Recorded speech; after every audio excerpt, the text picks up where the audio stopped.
네, 안녕하세요. 우리 지난 시간에 이어서 이번 시간에 교재 800페이지에 더 나오고 있는 옥상 광장과 헬리포트에 대해서 보겠습니다. 이 부분도 기술사 시험에 은근히 이제 출제가 되는, 꾸준히 출제되는 내용인데요. 잘 알아두셔야 됩니다. 그래서 먼저 옥상 광장과 헬리포트에 왜 필요한지 개요로 이제 필요성을 좀 얘기를 해보면, 이 고층 건축물 같은 데서 고층 건물에서 화재가 났어요. 뭐 아주 높은 건물이 아니더라도 30층 이상이 아니더라도 뭐 5층, 6층, 뭐 10층 뭐 이런 건물에 화재가 났을 때 피난층 방향으로 연기가 오염돼서 대피하기가 곤란한 경우도 있습니다. 이럴 경우에 이제 높은 층에 있는 분들은 옥상으로 대피를 하는 목적인 거예요. 옥상으로 대피를 해서 거기를 통해서 이제 구조를 받을 수 있게 하기 위한 게 옥상 광장이나 헬리포트다, 이렇게 이제 보시면 되겠는데, 얘네들은 두 번째로 이제 먼저 옥상 광장부터 한번 살펴보도록 할게요. 옥상 광장은 직접적으로 이제 출제가 거의 되지는 않는데 참고로 이제 알고 계시면 될 것 같아요. 자, 먼저 이제 대상은요, 5층 이상의 층의 용도가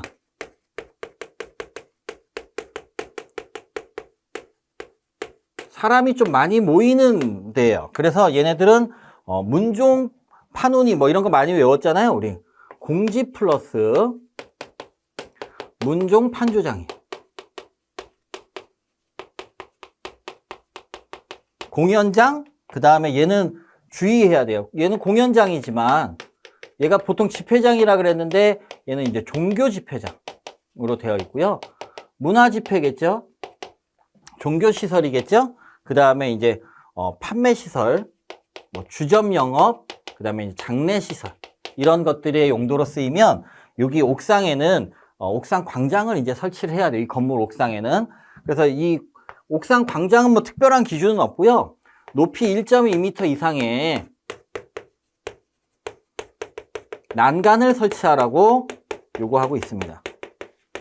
이 높이 1.2m 이상의 난간은요, 노대에도 이제 설치하라고 요구하고 있긴 한데, 노대는 우리 요양병원 등에 보면은 한 4가지, 3가지 옵션 중에서 하나, 대피 공간 우리 배울 때 방화구역 할 때 잠깐 나왔었죠? 거기에 중에서 이제 노대를 설치할 수가 있는데, 그런 경우, 또 이제 그런 경우 있죠? 특별 피난 계단에 못하지만 노대를 설치할 수도 있죠? 그럴 때 이제 난간을 설치한다, 뭐 이거고요.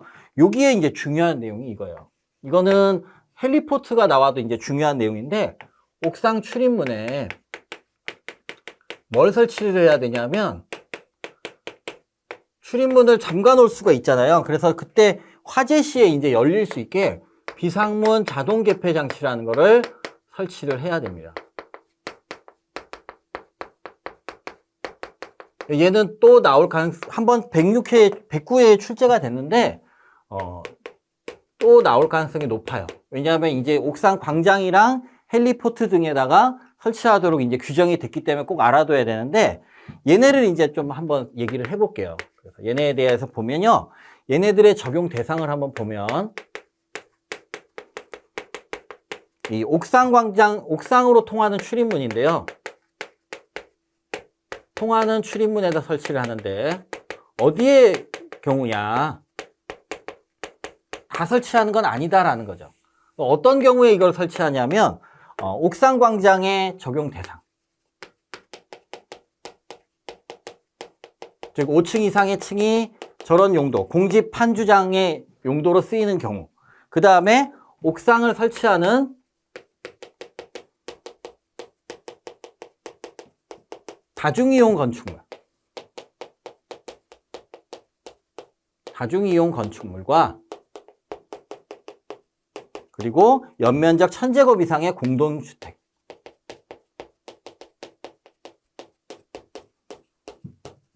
아파트에 이제 많이 설치한다는 거죠. 이런 데 설치하고요. 또 헬리포트나 등이라고 일단 써놓을게요. 3가지가 있거든요. 요걸로 통하는 옥상 출입문. 요 경우 세 가지 경우에 대해서 자동문, 비상문, 자동 개폐 장치를 이제 설치하게 돼 있는데 얘네들의 이제 작동은 어떻게 되는 거냐면 화재등과 같은 비상시에 소방 시스템과 연동해서 잠김 상태가 풀리는 장치를 말합니다.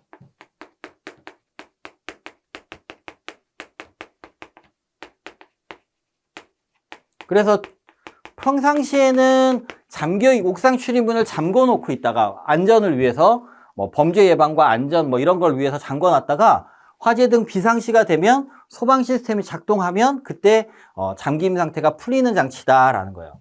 그래서 얘네들은 구조가 이제 어떻게 돼 있냐면 구조가 이렇게 돼 있습니다. 여기 이제 출입문이 있어요. 옥상 출입문이 있어요. 문틀이 있겠죠, 이렇게. 문틀이 이렇게 있는데 여기 이제 문이 열리면 이런 식으로 이제 열려 있게 된다는 거죠. 그때 여기에 이렇게 문을 원래 잡고 있었던 애가 있어요. 얘가 있고 여기에 제어함이라는 게 있습니다. 얘는 뭐라 그러냐면 개폐부라 그래요. 이렇게 이제 구성이 되어 있고요. 얘네들 사이는 이제 선으로 연결이 돼서 여기 이제 입출력선이 있어요. 얘를 열려라 라고 출력을 줄 수도 있고 얘가 뭐 고장이 났는지 뭐 이런 거에 대한 입력을 받을 수가 있게 돼 있고 얘는 또 이제 어디로부터 신호를 받냐면 자탐 설비로부터 화재 신호를 받게 돼 있어요. 그러니까 얘네들 이제 신호를 받을 수 있는 이렇게 얘도 입출력선으로 돼 있겠죠? 입출력선에다가 얘는 이제 전원선도 있겠죠. 상용 전원이 들어오는 전원선도 들어와야 되는 거죠. 이런 식으로 이제 구성이 되어 있고 화재 신호를 딱 받게 되면 중계기에 여기 옆에 이제 중계기랑 연동을 해서 얘가 제어함이 작동을 하고 이거 열도록 되어 있는 거예요. 이렇게 되어 있는데 얘네들은 이렇게 하라고 돼 있어요. 성능 인증 및 소방의 성능 인증 및 제품 검사에 관한 기술 기준. 요거를 받은 것으로 설치해라. 그래서 얘네들이 뭐 고장 나거나 뭐 문제가 되면 곤란하니까 요 성능 인증 및 제품 검사를 받아야 되는데 얘네 성능 인증 기준을 보면 어떻게 되어 있냐면 이렇게 되어 있습니다. 첫 번째로 5초 이내에 개방돼야 돼요. 신호 받고 5초 이내에 개방돼야 돼요. 그리고 비상전원으로 혹시 상용전원이 공급이 안 되면 비상전원으로 자동전환이 돼야 돼요. 여기 안에 비상전원이 있어야 돼요. 비상전원이 있는 거고요. 그 다음에 이제 정전 후에 이제 배터리를 계속 쓰다 보면 배터리가 이제 문은 안 열리고 있는데 정전이 됐어. 불이 난 건 아니야. 그랬는데 비상전원 이 배터리 용량이 점점 떨어져. 그럴 경우가 있겠죠? 정전 후에 비상전원의 전압이 80%로 떨어졌어. 80%가 되면 이러면 자동으로 이제 더 이상은 얘를 작동 못 시킬 수 있을 테니까 자동으로 출입문이 이제 개방되고요. 다시 폐쇄되지 않아야 돼요. 그래서 딱 열리게 이제 전원이 떨어지면 무조건 열리는 거다라는 거죠.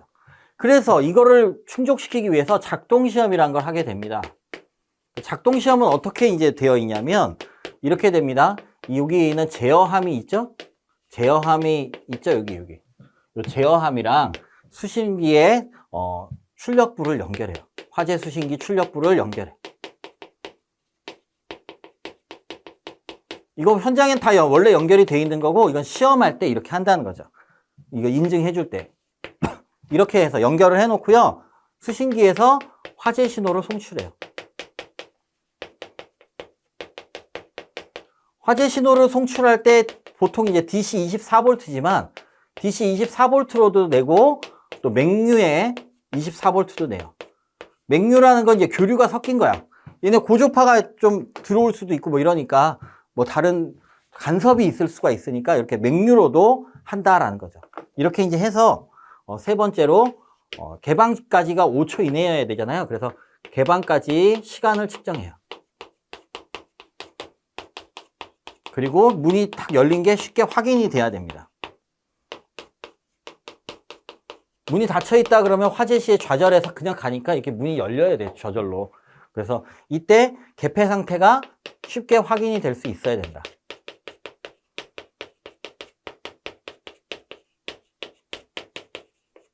확인 가능해야 된다. 이렇게 이제 요구를 하고 있습니다. 이렇게 되어 있고요. 이거는 조금 이따 배우는 NFA에 나와 있는 옛날에 한번 출제된 딜레이드 이그레스 록스랑 굉장히 연계가 되는 내용이에요. 어쨌든 요거는 혼자서도 출제가 됩니다. 그래서 얘 중요하다 말씀을 드렸고요. 그 다음에 이제 헬리포트 등이 있는데 얘네도 굉장히 중요해요.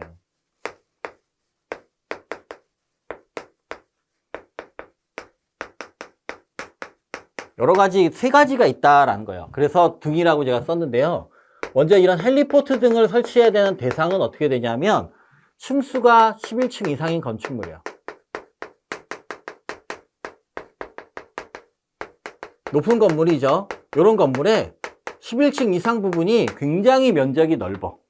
그래서 11층 이상 층들의 바닥 면적의 합계가요 10,000제곱 이상인 거예요.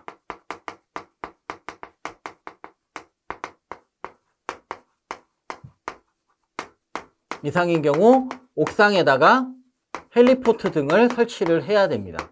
이렇게 설치를 이제 해야 되는데 적용을 어떻게 하고 있냐면 종류가 세 가지를 했잖아요. 이렇게 적용을 한다는 거예요. 평평한 지붕이야, 지붕이. 그래서 옥상이 이렇게 평평하게 돼 있어. 그러면 여기 위에다 이렇게 해서 헬리포트 같은 걸 놓을 수가 있어요. 그래서 이때는 헬리포트, 헬기가 내려서 이제 착륙할 수 있는 이런 장소나 또는 헬기로 인명을 구조할 수 있는 공간, 인명 등을 구조할 수 있는 공간.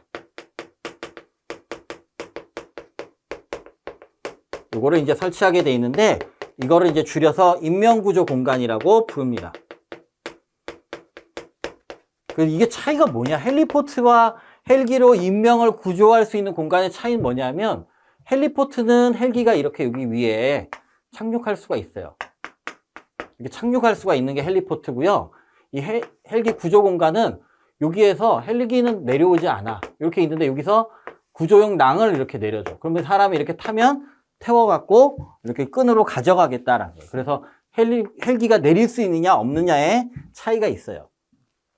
근데 이게 구조적으로 이거 헬리포트를 하게 되면 건물이 이제 하중을 더 받게 되니까 구조적으로 이제 벽체가 더 두꺼워야 되고 이러니까 이걸 잘 안 하려고 그러는데 너무 이걸 안 하다 보니까 우리가 뭐 화재뿐만 아니라 다른 이제 헬기로 어떤 환자를 이송해야 되고 이럴 시점에도 사실 거의 다 이걸로 돼 있는 바람에 내릴 데가 없어요. 구할 데가 없어. 그래서 사실 좀 문제가 있는 내용이에요. 이거. 이 완화를 이렇게 시켜버리면 무섭게 이쪽으로 간다는 거죠. 그 다음에 이제 경사지붕이 있어요. 건물을 이렇게 지는 건 별론데 이렇게 지은 거야. 이렇게. 여기 올라가면은 쭉 떨어질 수 있으니까 요거 바로 밑에다 여기에다가 뭘 놔라라는 거야. 이때는 뭘 놓냐면 경사지붕 아래에 대피 공간을 놔라 라고 되어 있어요. 그러니까 우리 아파트 대피 공간이랑 구분되게 하려고 경사지붕 아래 대피 공간 이렇게 이제 얘기를 하더라라는 거야. 그래서 얘네들의 설치 기준도 우리가 알고 있어야 됩니다. 그래서 옥상 광장은 직접적으로 출제가 안 되지만 비상문입니다. 이거 잘못 썼네요. 비상문 자동 개폐 장치예요. 그래서 요거를 설치하는 이 내용이 출제가 됐었고 또 우리가 또 알고 있어야 돼.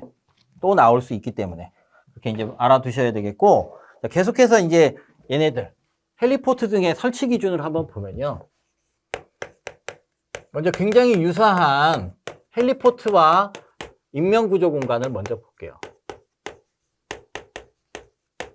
거의 내용이 같아요. 같긴 같은데 다만 헬기가 내려올 수 있느냐, 착륙할 수 있느냐, 없느냐의 차이라는 거죠.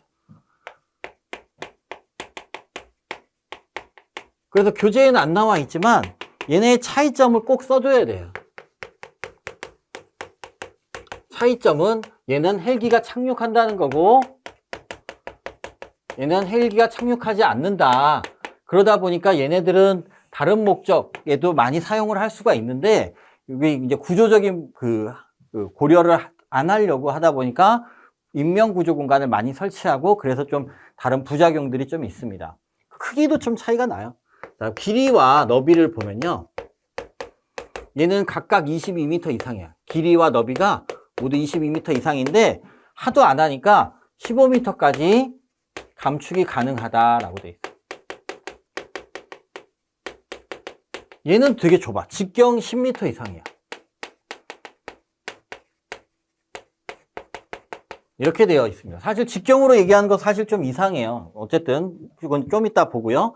그 다음에 이제 장애물이 있으면 안 되는데 얘네들은 헬리포트는 헬기가 내리잖아요. 그러니까 반경 12m 이내에 옥상에 요거 12m 이내에 건축물이나 공작물이나 또는 조경시설이나 난간을 설치하는 게 금지가 돼 있어요. 그러니까 조경이 여기에는 하나 더 들어갑니다. 얘는 안 들어갈 거예요. 조금 있다가. 그래서 이거는 이착륙을 방해하지 않도록 하기 위해서 그럽니다. 헬기 이착륙하다가 거기 끼고 막 이러면은 사고 나잖아요. 그래서 이렇게 이제 하고 있고요. 인명구조 공간은 헬기가 내리는 건 아니다 보니까 구조 활동에 방해가 되는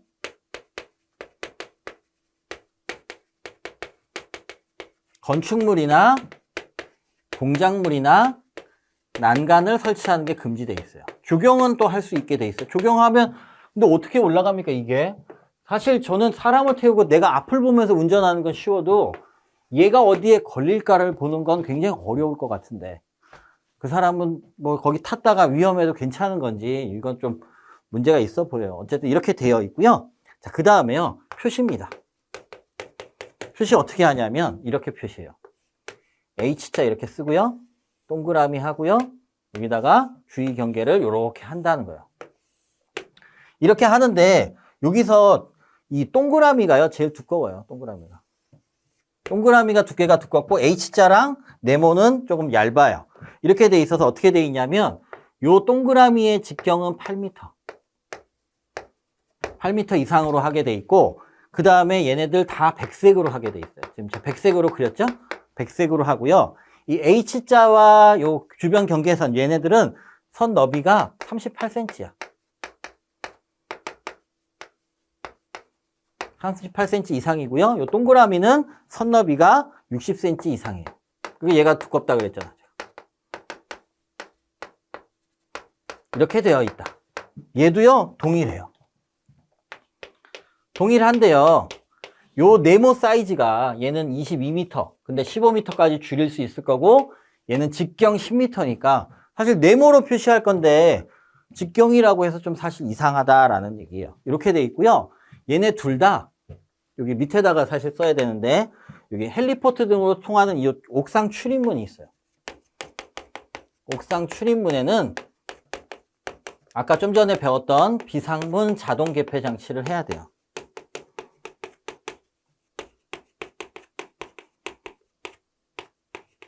여기도 동일합니다. 비상문 자동 개폐 장치를 설치해야 되는데 요거 있죠. 여기 밑에다 이렇게 쓰세요. 구부리기가 어려워서 여기서 쓰면 얘네들 건축위원회 가이드라인을 보면요. 성능 위주 설계가 아니라 건축위원회 가이드라인에 보면 요거 앞에 CCTV 설치를 해놓게 돼 있어요. 그래서 혹시 옥상으로 대피하려는 사람들이 있었는데 문을 못 열고 있거나 뭐 이러면 좀 어떻게 조치를 취하기 위해서 둘 다 하죠? 둘 다. 이거 설치하도록 규정하고 있습니다. 자, 그 다음에 이제 요게 있죠. 경사지붕 아래의 대피 공간. 경사지붕 아래의 대피 공간은 이건 무리가 있습니다. 여기 갇혀갖고 체류형으로 제 생각엔 죽을 수도 있겠다. 그래서 사실 이건 좀 문제가 있다라는 생각이 드는데요.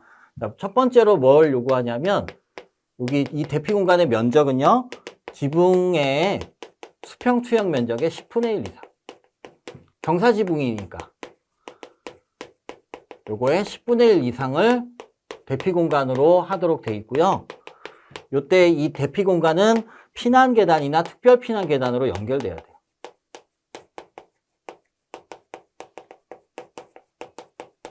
옥상으로 바로 올라오다 보면 대피 공간으로 바로 들어올 수 있게 하라는 거죠.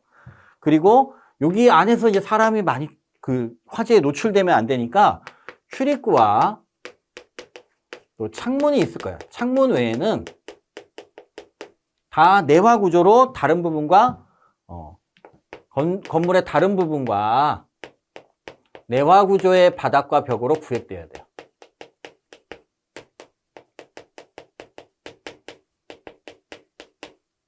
로 구획. 이렇게 이제 요구하고 있습니다. 이렇게 되고요. 출입구에는 좀 다른 색으로 쓸까요? 너무 노란색만 쓰니까 흰색으로 써보면, 자, 출입구에는 유효 너비가 0.9m 이상이어야 돼, 일단. 그 다음 뭐 방화문이어야 되겠죠? 그래서 60분 플러스 또는 60분 방화문이어야 돼. 그리고 비상문 자동 개폐 장치 있어야 되겠죠? 그래서 방화문에 비상문 자동 개폐 장치를 해야 돼요. 평상시에는 여기 못 들어가게 하겠다는 거죠. 왜냐하면 이거 범죄에 이용되기 딱 좋은 방안이니까 위험하잖아. 그래서 이렇게 이제 되어 있고요. 5번째로 실내의 이제 내부 마감은 불연 재료로 해야 돼요. 불연 재료로 해야 되겠고, 그 다음에 예비 전원 조명 설비를 해야 돼요. 예비 전원에 의해서 작동되는 조명 설비. 그러니까 평상시에도 켜지고 상용 전원으로 켜지고, 그 다음에 예비 전원, 우리 비상 전원이라 하는 걸로도 다시 켜질 수 있고, 그 다음에 통신 장치가 있어요. 나 여기로 대피해서 여기 갇혀 있어요. 뭐 이렇게 얘기할 수 있게 관리사무소 등과 긴급 연락이 가능한 통신 시설을 해라라고 해요. 갖출 것, 이렇게 이제 요구하고 있다. 이렇게 이제 알아두시면 되겠습니다. 7가지가 있구나. 이렇게 이제 알아두시면 되겠고요. 얘네들도 성능 위주 설계 가이드라인에 얘네 이제 안전성을 확보하는 규정이 들어가 있습니다. 얘네도 좀 알고 있어야지 좋을 것 같아요. 얘네를 물어볼 가능성도 높아요. 그래서 별도로 이제 4번으로 써서 얘네 옥상 대피 공간들, 옥상 광장이나 헬리포트 등과 같은 옥상 대피 공간의 안전성을 확보하는 성능 위주 설계 가이드라인이 내용이 있어요. 그 내용을 한번 살펴보겠습니다. 먼저 헬리포트와 인명 구조 공간이 있는데 이 적용 타입을 잘 신중하게 정해라. 무조건 뭐 헬리포트 안 하고 인명 구조 공간 하고 이러지 마라 라는 거야. 일단 30층 이상 건물이면 헬리포트를 해라. 왜냐하면 성능 위주 설계가 이제 30층 이상 건물에 적용되니까 이렇게 이제 적용을 얘기를 했고요. 이거보다 이제 초고층 건축물이면 구조적인 하중을 많이 받으니까 이게 무리가 있을 수 있다. 그러니까 그때는 헬리포트나 또는 인명 구조 공간을 해라. 그러니까 오히려 높은 데에는 인명 구조 공간을 할 수 있도록 이제 그 규정을 하고 있고요. 이 건물의 규모와 주변 환경 여건을 봐서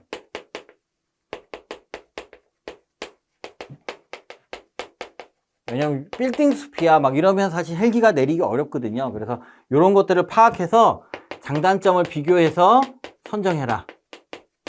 비교 결과서를 내야 되겠죠. 성능 위주 설계할 때 비교 후에 선정해라 라고 돼 있어요. 비교 검토서를 내면 거기에서 이제 뭐 문제가 있으면 뭐라고 얘기하겠죠. 그 다음에 이제 이 옥상 시설의 마감이야. 요즘에 옥상에 보면 막 태양광 설비도 많이 하고 바닥에 나무로 이렇게 목재로 돼 있는 걸 깔아 놓잖아요. 휴게 공간처럼. 그런 것 때문에 위험할 수 있다라는 거예요. 그래서 그거를 이제 좀 제한하려고 옥상 광장과 헬리포트와 인명 구조 공간도 마찬가지입니다. 그리고 대피 공간 등은 불연 재료로 마감해라 라고 요거.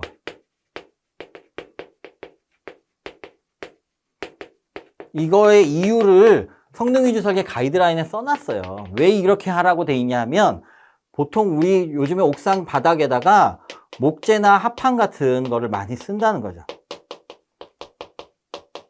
사용해서 휴게 공간으로 사용하고 있는 거를 좀 제한하기 위한 거예요.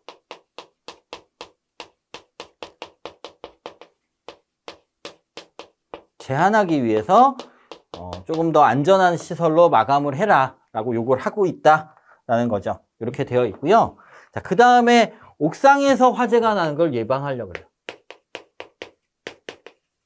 이건 너무 나간 것 같아요. 옥상에서 화재가 나면 지상으로 대피하면 되지.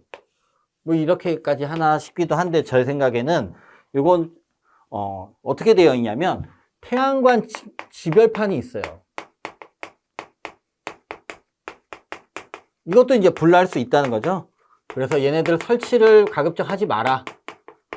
설치를 지양하고 이것 좀 과한 것 같아요. 사실 태양광 지별판 또 필요한 부분도 있는데 어쨌든 이러고 만약에 적용하게 되면 화재 예방 대책을 제출해라.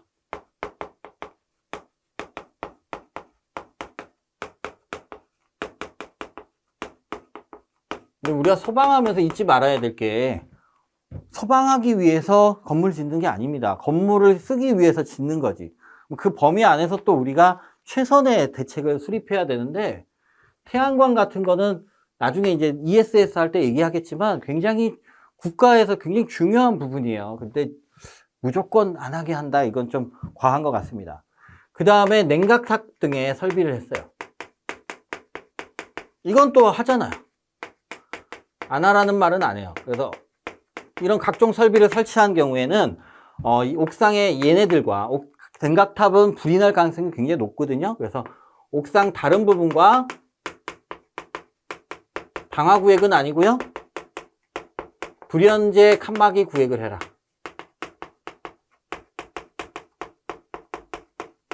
이쪽으로 옮겨 붙지 않게, 다른 쪽으로 옮겨 붙지 않게 하고요. 그 다음에 이 냉각탑 등과는 특피나 피난 계단이 최대한 이격돼야 돼.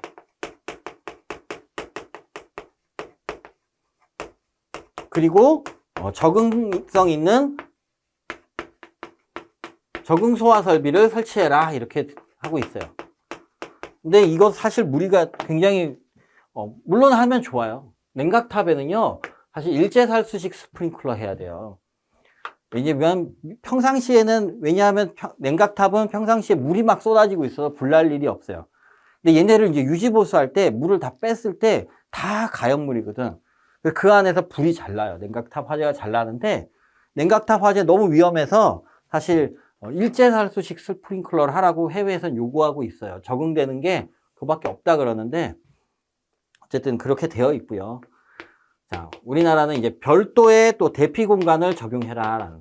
대기 공간을 적용해라. 왜냐면 헬리포트에서 이제 헬기를 타려고 그러는데 헬기는 자주 안 옵니다. 근데 대피해야 될 사람은 많아요. 뭐 여기 근처에 옥상에서 서 있는 거야. 불은 엄청 나 있는데 한겨울이야. 여기에 헬리포트 여기 있고 여기 계단 뭐 사다리 뭐 계단 뭐 이런 거 돼 있고 여기 계단 돼 있다고 치고 기다리고 있어. 여기 수많은 사람들이. 근데 막 눈보라가 몰아쳐. 그리고 막 불이 나서 막 이러고 있어. 그러면 정말 공포감에 극치에 달할 거라는 거죠. 그래서 그분들이 대기할 수 있는 공간을 만들어라라는 거예요. 그래서 헬리포트와 인명구조 공간은요. 5개에서 이렇게 구조를 받는 거잖아요. 이분들이 잠깐 대기할 수 있는 대기실을 만들어라는 거예요. 그래서 어떻게 하냐. 아래층이나 인근에 옥상 인근에 아래층에 하는 건 좀 저는 반대고요. 인근에는 할 수 있다고 생각해요. 이때 여기에 별도의 대기 공간을 설치해라. 피난 대기 공간입니다. 요거를 설치해라 라고 요구하고 있어요. 그러면서 이 별도 대기 공간은요. 어떻게 되냐 하면 당연히 아래층 화재의 영향을 덜 받고요.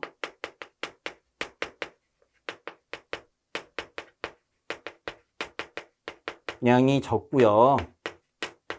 덜 받고 구조시까지 장시간 대기하는 공간이에요. 장시간이 걸릴 때 대기하는 공간이고요. 여기는 천장이 있으면 안 돼요.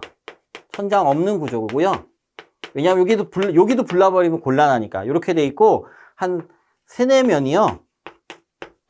바람으로부터는 좀 막아주고 화재로부터 좀 막아주려고 높이 1.5m 이상의 불연재료 벽을 설치한 거예요.